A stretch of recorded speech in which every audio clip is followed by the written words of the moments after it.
Hello everybody, welcome to another video. Today it is the 2nd of May and today's main headline will be from the Konstantinivka direction because we do have a localized Russian breakthrough conducted by two specific motorized rifle regiments. We're going to look at the course of their advance and the Ukrainian retreat from this region. It's an area that we've been discussing ad nauseum in so many of my videos recently, and now we're finally beginning to see the manifestation of Russian activity over there. And we're also going to look, of course, at the DRG raid into Pokrovsk itself. We'll look at just a general update from the perimeter of that city, along with an update from Kursk. And on the Luhansk front, we'll see that there were some additional Russian advances.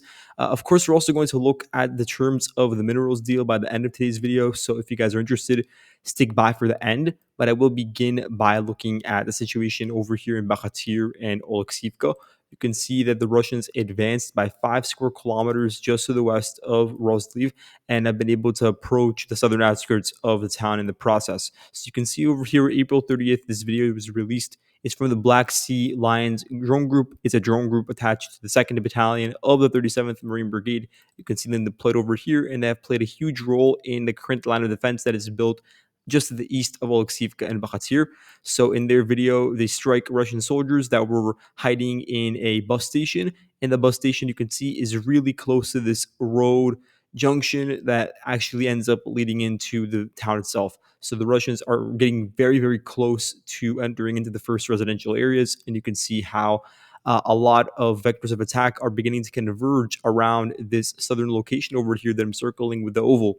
First of all, we have the continued Russian activity that led to advances in over the past couple of days directly to the south of Bakir. You can see that vector of advance over here with this arrow, but the more notable vector has been slightly to the southeast of the village along the highway, and that's an area that the Russians have been able to advance through on foot. There are also a lot of motorcycles being recorded in this area. Recently, we have not seen many armored assaults involved in the advances over here, so it mainly is something that is being conducted by infantry, including 36th Motor Rifle Brigade. I believe they're involved in this, along with the 430th Territorial Motor Rifle Regiment. And there are a couple of other ones over here that you can see I'm clicking on from the screen over here. So taking over Bakir, it is extremely important because that will give the Russians the possibility to further undermine Ukraine's line of defense over here by then crossing over a very narrow portion of the Vavcha River and going through some of these low-lying floodplains to reach Aolivka, which in terms of surface area is not that large, and from there overrunning all of these trenches built north of the village that are not manned right now. And then from there, honestly, you just have Zeleny Krut and Novoolenivka before reaching the border between Donetsk and Dnipro. We keep on going over this, but it is important. And taking over these villages in a sort of cluster would then give the Russians really good momentum either to look northwards and converge with the current Russian attacks that are occurring around Kotlyarivka, Troitske, Horikove, that entire region where the 72nd Brigade is involved in high intensity defending, or and this could be something that occurs simultaneously. It doesn't have to be either or. The Russians could advance westwards towards these open areas that you see on the screen north of Wodradnya, taking advantage of the just vast swaths of open territory that is really conducive for an armored breakthrough, for troops to advance on foot through whatever tree lines over here that really are not that well fortified, and overrun Odradnya, overrun the tree lines, advance along the highway, and then begin to flank Kumar from the east. And that's why the Russians are currently trying to take over these linchpins over here, Bakhatir and Aolivka, because of all the opportunities that it would present later on for the southern Donetsk front leading into Dnipro. Now to zoom in on Pokrovsk. This is really interesting. We have this video over here from May 1st, but I believe that the video was recorded April 29th. It was footage released from a drone element in the 155th Mechanized Brigade in Pokrovsk. They filmed two Russian DRG soldiers that had been able to make their way into the city of Pokrovsk. It was, of course, the southernmost tip, but nonetheless, they were within the city boundaries, and they were killed once they entered and were spotted and were targeted by drones. Now, with that being said, it does confirm to us that there was Russian presence on the ground in this area, and I believe this is not an isolated incident. There are very likely, on a daily basis, almost, Russian DRGs, small squads, maybe a singular soldier or just a couple of them that are able to evade detection by Ukrainian drone crews and by extension their FPV strikes or artillery strikes. And it's not that far fetched for a small group of soldiers amidst all of the fog of war in this region to advance about 2 kilometers northwards and get seeped into a house that may be abandoned and enter into perhaps a dugout located a bit south of the city's perimeter. So I'm sure that happens on a regular basis, but it's not enough to actually say that the Russians have solid control in that said region, because eventually the Ukrainians are able to spot their presence, or the Russian DRGs simply withdraw back to their line of contact. And so, because there's a lack of permanence and continuity with the control in this region, I'm not actually going to change the map to indicate that the Russians have been able to enter into Pokrovsk on a permanent basis. Although that could obviously change because it's really not that far away, and you do have a sizable Russian garrison in Shevchenko that recently was able to advance about 1.2 square kilometers to the east of said town. For the time being, though, you have the 117th, Heavy Mechanized Brigade, accompanied by the 155th Mechanized Brigade and the Scala Assault Regiment, or I should say by now battalion, that are all operating in unison to protect the southern approaches to Pokrovsk. And they're also operating with the 93rd Mechanized Brigade and the what is this 68th Jaeger Brigade. That's the sort of core garrison that's defending over here. And even Russian sources talked about how this occurs pretty regularly. These Russian DRGs infiltrating the Ukrainian line. It's important because then they can get intel on the Ukrainian positions.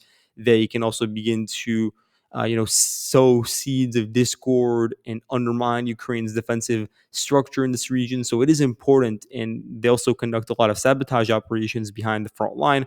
But obviously, it's not enough to say that they are controlling that region. And in that case, they were also killed. So it's not like they could stay. They're still alive and advancing to new regions.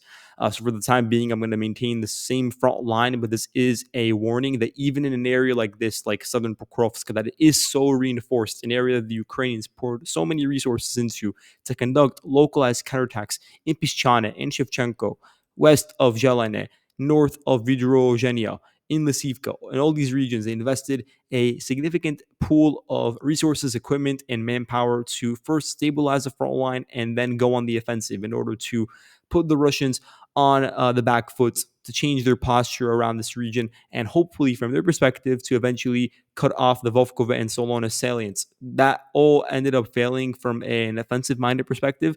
If you're looking at the defensive perspective, the fact that they forced the Russians into a defensive posture, you can say and argue, and it would be true, prevented the Russians in turn from conducting their own offensives, and by extension helped save Pokrovsk from any sort of urban battle for the time being. But in terms of like Ukraine's maximalist goals with these attacks, they've not been achieved either. So for now, the status quo remains. And the fact that the Russians are still able to infiltrate the region with DRGs does speak to the lack of success with those maximalist goals, as I said. When you look at the Konstantinivka region, and I would say the part of the front line that is sort of sandwiched in between Pokrovsk and Terezk, the Russians over here are achieving really deep gains. And over a year ago, I actually talked about this possibility, and I always continued bringing it up because, I just looked at the topographic map and it just sort of seemed reasonable that there was this gap in the Ukrainian line that is located just to the east of Tarsivka and Novoolenivka. You can see it on the map over here as well. I'm going to measure it with this measuring stick. It sort of spans 8 kilometers from where Zelena Pole basically is all the way to Yablunivka, and it's an area that's located on a ridge that overlooks the chain of villages that runs along Ukraine's line of defense over here. You can see the trenches that are built adjacent to Tarsivka and Novoolenivka. They were built in a vertical direction to prevent an attack coming from the east, or maybe perhaps from the rear in the west. But now those sort of defenses have been rendered superfluous because the Russians attacked from the bottom up and were able to take those places over. You can see that the Russians captured roughly 8.6 square kilometers of territory, and it occurred in basically one fell swoop. So the Russians, over the past couple of weeks, have been able to seep themselves into much of Tarsivka. But the more notable development is that they took over the entirety of the village recently, and based on this geolocation from May 1st, they were able to enter into much of Novoolenivka. So the unit involved in this primarily was the 33rd Motor Rifle Regiment, and they did so in unison with the 255th Motor Rifle Regiment, which was a unit previously deployed to the Uspanivka region, to basically the region that is south of what we currently refer to as the fighting in Bakir and Aolivka. So they were redeployed at some point to this region. And they were able to create a wedge during this breakthrough between the 117th Territorial Defense Brigade's 2nd Battalion, that is stationed over here, bit to the west of the salient, and then to the east, 2 battalions of the 157th Mechanized Brigade, one of these newly created units. So its 2nd and 3rd battalions were also pushed away and are no longer directly connected from a frontline perspective to the other garrison, the other battalion from Brigade 117. So that led to some disarray within the Ukrainian ranks. They were unable to come up with an effective defense strategy in order to quell the consistent Russian advances over here. And so far, the front line has not stabilized. So there is a possibility for even deeper Russian exploitations. I would say that from a Russian perspective, it would be logical for them to now expand eastwards and take over Alexanderpil and the heights that are located to its north. So generally, what we're seeing over here with this Russian approach is that they're not trying to assault head on the Ukrainians that are sandwiched in between these two salients that you see forming over here and over here. They're sort of letting the Ukrainians exist over there. There are not a lot of frontal assaults, but there is consistent shelling and FPV strikes. So attrition rates are continuing to rise in this region for the Ukrainian holdouts, but there isn't a lot of underground pressure to ensure that they are squeezed out just yet. What the Russians are doing is just sort of attacking along the edges in areas that may have been more exposed and trying to create the conditions for a really large fire bag, for a really large cauldron, which obviously the Ukrainians could withdraw from. The Ukrainians have consistently proven that they were able to hold out and prevent complete encirclements in many locations.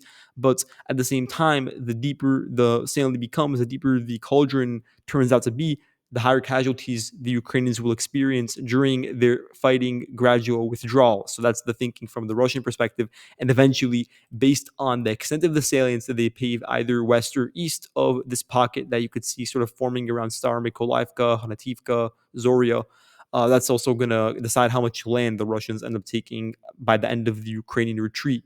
Because you can see how, based on the movement, all of the regions that I'm circling within this crest are within the Russian purview and could fall into Russian hands as a result of this new ground maneuver.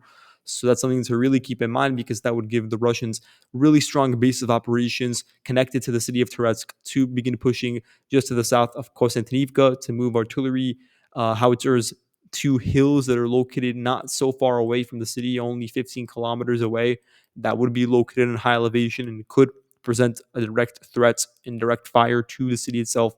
And so that's all important to keep in mind. At the same time, though, you have these mini salients that are being created in addition to the really significant salient that is being paved, like this one over here and this one over here. And the Ukrainians have consistently displayed a lack of willingness to withdraw from these regions, and I don't see why they would from their perspective, because they're not getting really that much pressure exerted upon them directly to the east or directly to the west of these specific locations. But at the end of the day, when they try to withdraw from these regions, they're going to have to drive across a really exposed path. Not many paved roads over here. I can't even see any with this salient or this one over here. There are some local routes, and everything is just completely open and exposed, and there aren't any basements nearby in settlements that could be used as a refuge in these salients. There only are a couple of trenches in some of these locations, but even then, it's not a unified line either. So, all in all, the Ukrainians are trying to hold on over here in order to drag out the fighting and prevent the Russians from approaching Konstantinivka. But then the cost is that eventually, during the fighting withdrawal, there will be higher casualty rates. Now, when you look once again at the Russian breakthrough, as I was saying before, the two regiments were able to capture 8.6 square kilometers. And now there's a question of whether they will be able to advance westwards and take over this span of the T0504 highway, or whether they will continue advancing northwards along this trench line built by the Ukrainians to approach the town of Yablonivka, which would be really significant because Yablonivka acts as a corridor, a conduit between the general Ukrainian rear and the frontline activities that are going on, 8 to 10 kilometers to the south, or maybe 13 kilometers to the south. And so already reaching the rear, already reaching one of these important conduits could put a lot of pressure on the Ukrainians that are currently resisting along the front line. It would be a bold move and could be a bridge too far, but it would be a way to get things rolling and really exert a lot of pressure onto Ukraine's logistics around here. and their connectivity with the rest of the front line. So keep an eye out for that. I would also say keep an eye out for the Russian advance to the east because they could try to take over these hills over here because that would give them the perfect elevation to overlook Yablunivka and to fire upon it directly. And more generally, towards any Ukrainian positions that are located on lower lying elevation, of which there are many around here, leading into Konstantinivka or spanning just west of the city itself. So, really important part of the front line right now that will, I believe, be a focal point in Russian advances throughout the month of May and even further down the line. You could also see over here that just to the east of Malanivka, the Russians captured 2.5 square kilometers of territory. Russian MTLBs, they were destroyed, a couple of them, and one of them was caught on camera in this geolocation while they were entering into Malanivka. This geolocation, though, proves to us that the ring road is once again under Russian control, and so is a sliver of territory that you see marked in yellow. So the Russians, as a result, have been able to reach the eastern outskirts of the town, which act as a forward garrison for Ukrainian units, including the 401st Rifle Battalion, the 241st Territorial Defense Brigade, the 1st Tank Brigade, the 14th National Guard Brigade, and the 111th Luhansk Territorial Defense Brigade. So it's not like the garrison over here that the Ukrainians have is small in size. At least on paper, it actually is rather sizable. But nonetheless, the Russians have been able to maneuver in such a way that they were able to cross over the ring road and dismount some forces in the first houses. So now it's just a matter of fully quelling Ukrainian resistance in Yelizavetivka because this outstretched pocket is preventing Russian freedom of movement from taking over the entirety of Malanivka. But I don't know. It really depends on what the Russians decide is their strategic objective over here. Whether they want to focus more so to the east on Yablunivka and building up south of Konstantinivka, or if they want to take this advance in another direction and turn it west in order to reach the Turets River and to apply pressure towards the outskirts of Munirhad. That is another possibility. But I believe that it will be more so related to the current developments that are going on around Zoria, Staromykolivka, with the goal of just fully closing in on that pocket and forcing the Ukrainians out of that region because really it would be a significant loss territorially and tactically for the Ukrainian side. Let's look at what else there is to report. So over here, just to the east, you have this Russian advance amounting to 5.8 square kilometers north of Sukhabalka. So it's an advance through a lower lying ravine. You can see over here some of the outstretched portions of tree lines or gullies that sort of stretch out of the ravine. And all of those are taken over by the Russian side. So were some forested areas and open fields, all with the intention of reaching Romanivka and building up a solid base that can be used to flank an area like Zoria, this populated area, instead of assaulting it head on. It would also give the Russians an opportunity to, at some point, reach this highway over here and take over a certain sliver of it. That would give the Russians access to the northern span of the highway that reaches all the way to Alexandro Kalinove and then from there to Berostok and in Konstantinivka. Another possibility is that the Russians will use their strengthened positions over here just sort of connect with the Russians that are operating in Leonidivka, and then from there they will apply pressure to fully close the pocket that currently exists in Novospassky and Shostrobenivka that has been a thorn in the Russian side for months upon months throughout the entirety of 2025. So now let's move on to what is this, Triharivka. So the 23rd Hortitsia Motorized Infantry Battalion, I believe it's a part of the 56th Brigade. Their BTR-4E fired onto Russian positions west of the village, and you could see that it was in a forested area. The geolocation proves that the Russians advanced another 30 hectares, getting a bit closer to the Donbass Canal in this region, but nothing much more than that. Looking at the Yampolivka Torska area, this is a really notable advance. So the Russian forces over here have been able to reach the northern chunk of Torska and in the process captured 7.25 square kilometers of territory. And it could actually be more than that depending on what's going on in this region. I'm going to circle over here. It could be, 8 or 9 square kilometers of territory captured. So Russian forces were recorded by the Vidar drone battalion of the 60th Mechanized Brigade as they advanced along this route over here. They advanced, I would say, originating east of Yampolivka, moved southwards past forested areas, advanced through open areas, and then were able to dismount into the first houses. And now they're situated in the basements, meaning it's going to be much more difficult to push them out. The Russians' goal right now is to fully clear out southern Torske, which is a bit it's sort of stretched out the village. It's almost a completely different settlement when you look at the layout and structure than the northern part of Torska, but it is connected by the main road, and so the Russians will be aiming to just decapitate the Ukrainian presence over here in such a way that sort of forces the Ukrainians that are currently operating to the east in the Serebryansky forestry area to just withdraw out of their own accord, because they will be cut off and will be unable to withdraw on their own across the Zherovets River. And so instead of going through the arduous process of clearing out every single tree in this forest, they're just going for the western flank and trying to cut off access to the river, which will just naturally force the Ukrainians to withdraw on their own. But I believe that the Ukrainians, given the sort of surface area that the forest covers and the amazing defensive potential that it displays, they will not do so without substantial pressure and only when there's an imminent threat of being fully cut off, which is not the case yet. So the Ukrainians, I believe, will not exhibit any such movements in the near future. But for the time being, it is important to note that the Russians have been able to achieve a significant advance amounting to 4.4 kilometers. And here's the geolocation. May 1st, VDAR unit FPV strikes onto Russian soldiers, including some on motorcycles. They advanced on motorcycles through the main road and were struck by the drone crews. Looking at Luhansk, you can see over here, north of Nova, the Russians captured another 1.75 square kilometers of territory. Nova is really turning into a forward Russian base to expand deeper into Donetsk Oblast in this region.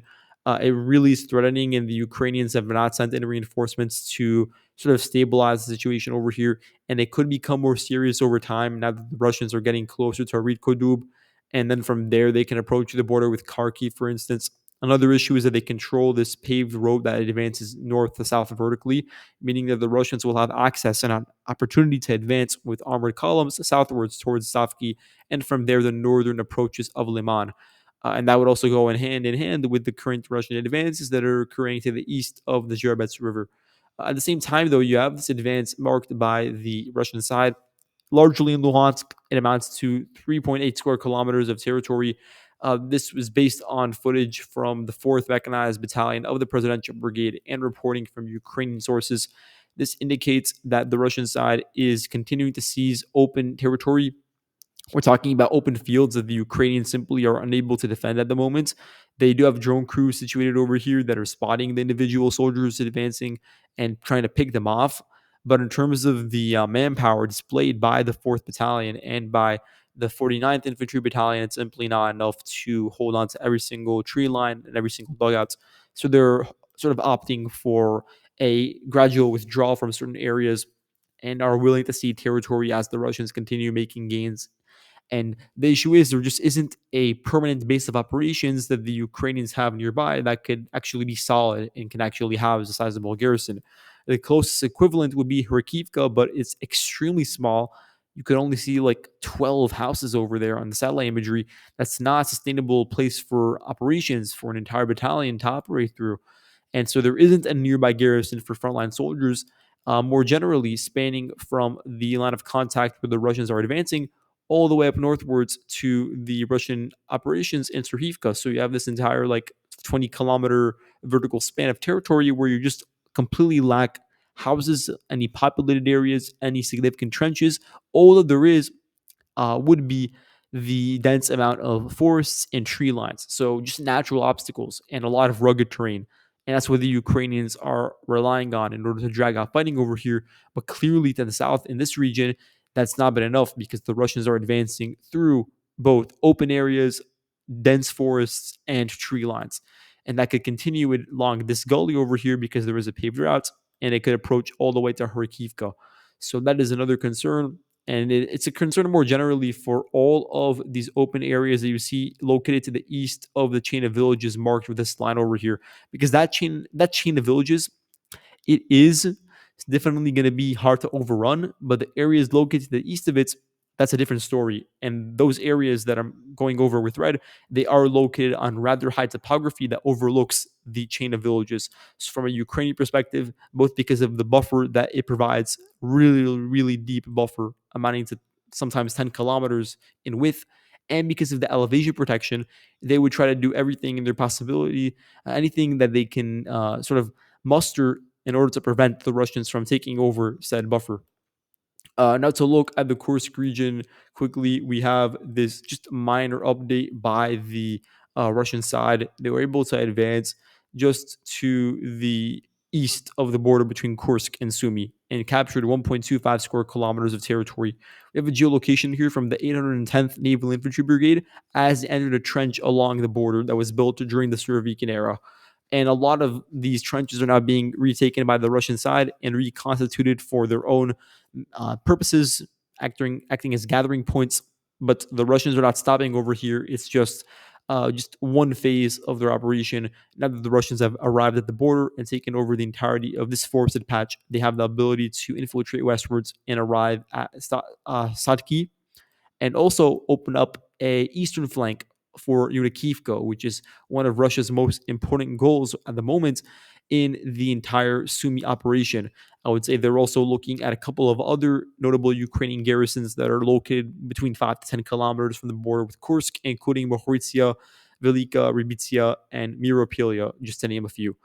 Now, when it comes to the grain deal, just as a very quick summary, the deal has finally been agreed upon between the Secretary of the Treasury in the United States, Scott Bessent, and then Yulia Sviridenko. That's her name. She's the first Deputy Prime Minister of Ukraine.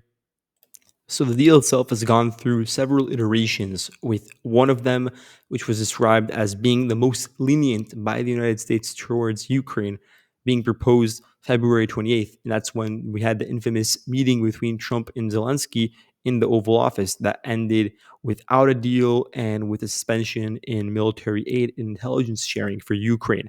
So that was especially concerning because that was the most charitable one the United States was able to offer to the Ukrainian negotiating team. So then during the month of March, when we had all those negotiations between the Ukrainian and Russian delegations mediated by the US and Saudi Arabia, the Trump deal was much more favorable towards the United States, and Ukraine and Zelensky were simply unable to accept that, and that was proposed around the 23rd of March. And so over time, Trump has sort of moderated his stance, and it sort of reached a climax with the meeting in the Vatican during the Pope's funeral that occurred last week. And that's when Zelensky said that he was completely committed to a deal, and he was actually serious about it in such a way that actually got Trump to cede ground and accept several compromises. And so I'll just go through the terms of the deal and the ways in which it may be a bit different than some of the earlier proposals made by the US, but not entirely. So the Ukrainians are still ceding a lot of ground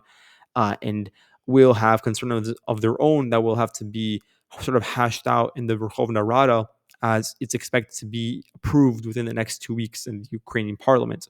So they're discussing the establishment of a reconstruction and investment fund that will be, of course, jointly funded by the United States and Ukraine. The ownership will be 50-50 between both sides.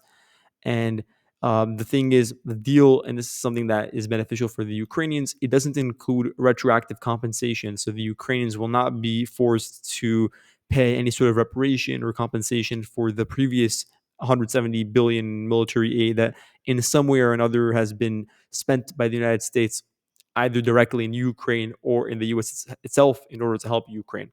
There aren't any security guarantees. There is just like vague speech about preventing malign actors from sort of violating Ukraine's sovereignty, but there's nothing concrete about American or European involvement in defending Ukraine. So this is purely an economic agreement, but it will obviously have security implications because the United States will be tied down in Ukraine with a lot of investments in key deposits that could actually be close to the front line. And so the United States, just by proxy of that, will have an investment in what's going on in Ukraine and on the battlefield against Russia.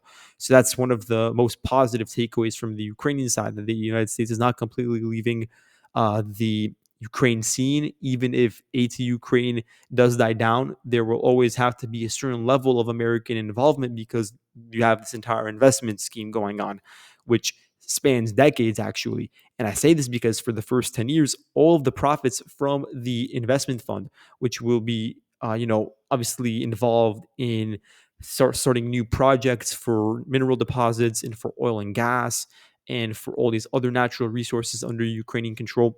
for the first 10 years, all of those profits will be spent directly in Ukraine in order to go back into the investment fund and to further develop it.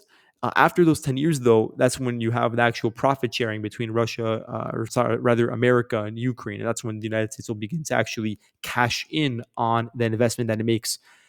So there's sort of 50-50 basis for the ownership, as we said. And under that, as I said before, you have the first 10 years of profits being reinvested into Ukraine. The Ukrainians get to decide which natural resources they extract during their projects. And some of the money that will go into the first sort of steps of the investment will be from ongoing Ukrainian natural resource projects. So the profits from the existing projects will be then sort of, to a certain degree, not entirely, but about 50% of them will be entered into the new reconstruction between the United States and Ukraine, the current reconstruction investment fund. At the same time, though, the Ukrainians will still own all of their state assets, all of the publicly owned natural resources companies. They will still remain under Ukrainian ownership. Apparently, the United States will be able to fund its portion of the investment in the minerals deal by just giving Ukraine military aid. And the amount that the military aid is worth will be equivalent to the amount that the United States would have theoretically put into the deal, into the minerals deal investment pool. And so that's a way for the United States to sort of avoid having to put a monetary figure into the deal, into the reconstruction fund, while still being involved and still helping out the Ukrainians. And so that's still positive for the Ukrainians, because although they wouldn't be receiving, a significant amount of money every single time that the United States, quote unquote, gives aid to the reconstruction fund, they would still be receiving another type of support by means of receiving, obviously, military aid. And that's something that Zelensky has been really keen on. He still wants to receive American shipments, obviously. So now we have reporting from the Kiev Post that the first direct sale to Ukraine has been approved of military equipment since Trump was inaugurated. It amounts to 50 million, so it's not anything significant by any means. It's defense-related products, but this money will go into the equivalent of the investment fund, and it will count as American investment as a result. So this could just be the beginning, and the United States probably will have an incentive as a result to continue selling weapons to Ukraine. It could be in the form of a loan, it could be in the form of just purchases by the Ukrainians. But the point is, the U.S. will be incentivized to continue selling equipment to Ukraine, albeit at a smaller scale than during the congressional bills that were passed during the Biden administration. In terms of the actual resources that could be in play, we're looking at Ukrainian reserves that are still under their control, not in Russian controlled territory, that include titanium, lithium, cobalt. So that's important. Uranium, manganese, I hope I'm pronouncing that correctly, zirconium, graphite, that's another big deal. Oil and gas, but those reserves are pretty moderate. It's not that there is any significant amount from the Ukrainian side. I would say the most notable, in terms of abundance from the Ukrainian side, natural resource or rare earth mineral would be titanium. But there are a couple of other ones. Another issue is that a lot of the reserves are currently under Russian control, and the ones that aren't, a lot of them are near the line of contact in Donetsk. There are some reserves that are, I believe, to the west of Kiev. So that's an area that would be just afforded unadulterated access to for whatever Ukrainian mining companies are invested in it. And also around Kryvyi Rih, there are a lot of mines and quarries where you have resource extraction that is possible. And also along the border with Russia, around Kharkiv, Poltava, also around Sumy, there are some reserves that have been noted. So that's all for today. Thank you all for watching, and I'll see you guys in the next video. Goodbye.